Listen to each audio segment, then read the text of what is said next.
What's up, y'all? It's your boy G in Bacala, Philippines. Aloha, or should I say mabuhay.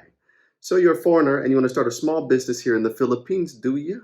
Very cool. In this video, I'm going to tell you exactly how to take your small business idea and turn it into a viable business here in the Philippines.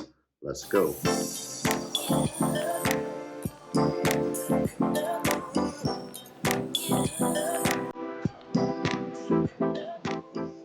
So before even thinking about starting a business here in the Philippines, this is the first thing that needs to be discussed.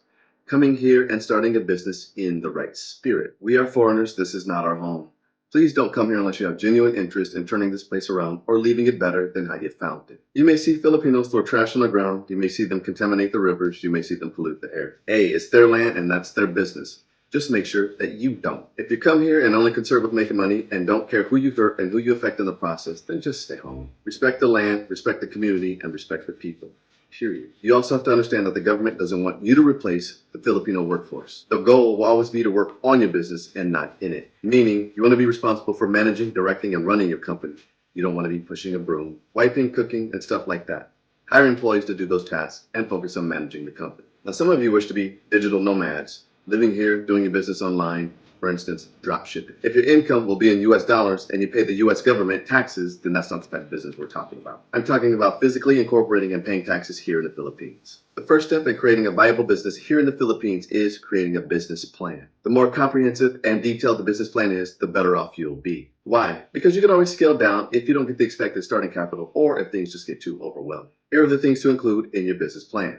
Executive summary. Why are you even starting a business and what sets your business apart from your competitors? Industry overview. Who are the major competitors and what are the industry trends? Is there adequate demand to support your type of business? Sales and marketing plan. What are the techniques that you will implement to persuade the general public to buy your products or your services? Management structure. What is the manager responsible for and how many employees will report to the manager?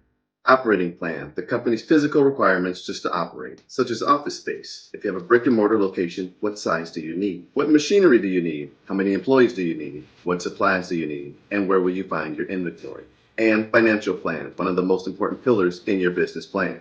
What is your starting capital? If your company is based online, then there may not be a lot of overhead, which means that you might not need a whole bunch of starting capital. Now, if it's a coffee shop, then a lot more overhead will be needed, which means that you will need a little more starting capital. Project what your profits will be, what will be your debts, and how much will your lease be every month. Let's revisit the executive summary. What I'm about to tell you is very important. Don't miss this, guys. If you don't remember anything out of this whole presentation, please remember this. Your strength as a foreigner lies in solving a problem or bringing something to the Philippines that is not readily available. This is an Invisalign aligner. It straightens your teeth. I've encountered thousands of Filipinos. Everyone has metal braces. I haven't seen one Invisalign. Invisalign, in my opinion, is much better than braces because you can take them out. They straighten 2 times quicker, they're less painful, they're cleaner, and they're not noticeable when they're in your mouth. Invisalign was a game changer for crooked teeth. If I had the capital to buy digital imaging hardware and software, the 3D printers to produce the molds, and the network of dentists to push this product, I would be a millionaire by now.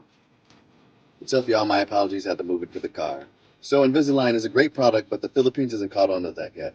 But they soon will. But this is what I mean, being first to market. Being able to present ideas that are not readily available in a country like this. In America, 4 out of 5 businesses will fail in the first year. In the Philippines, according to JK Capital, it's the opposite. 1 in 5 will fail. That means 80% of the businesses will not fail. But here's the kicker.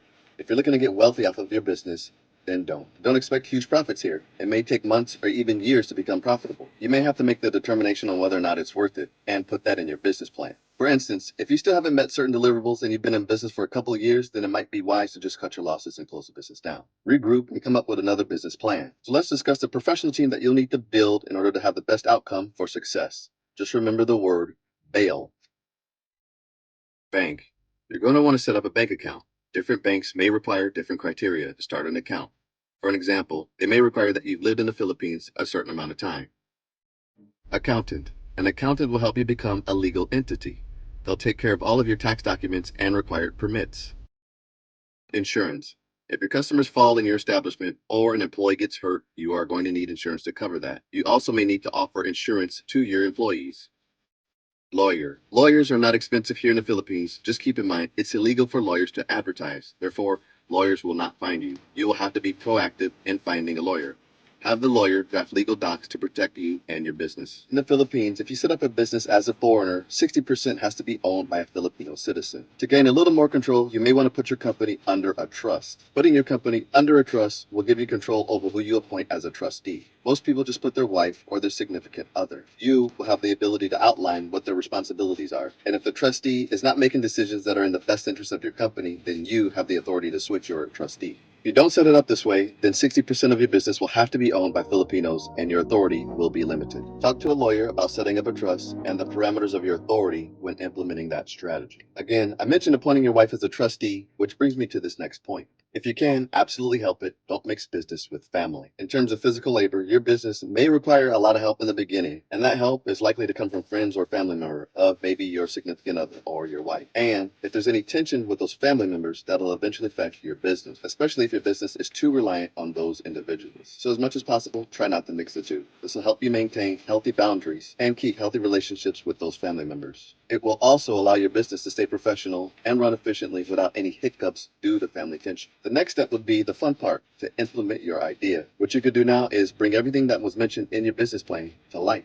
Buying your equipment, buying your furniture, getting your point of sale system, hiring your employees. This step could take the longest, maybe 3 to 6 months, so be patient, save money, and buy used equipment when feasible. What you're going to do next is marketing. There are two types, digital and print, so you need to utilize both types of those marketing strategies. Filipinos are big on two things, social media and shopping malls. If your marketing strategy can incorporate both of those two, then you're in a good position. The most used social media sites for Filipinos would be Facebook and TikTok. Post regularly, boost posts if you can, join groups if you can, and stay active. You may also want to attend networking events or sponsor events such as festivals or fundraisers. You may also want to print brochures, flyers, banners, anything to heighten awareness about your company. The final step is execution. Come up with a soft opening date and make it a celebration. Filipinos are always looking for a reason to celebrate. After opening, be patient. Adhere to your business plan. As stated earlier, don't be afraid to make adjustments or downscale to stay manageable and competitive. Provide excellent customer service, but most of all, just have fun. Take pride in the fact that your products or services help sustain the local economy and made a community in the Philippines a more vibrant and better place to live. And that's all I have for you today. It's your boy G in Bacolod, Philippines. If you're a business owner or you're running a business in the Philippines, let us know how that's going for you in the comments below. Like, comment, share, subscribe, and as always, stay blessed. I'll holler at you later. Aloha. If this video was of value to you, like, comment, share, subscribe, and as always, it's your boy G. Be blessed. I'll holler at you later. Aloha.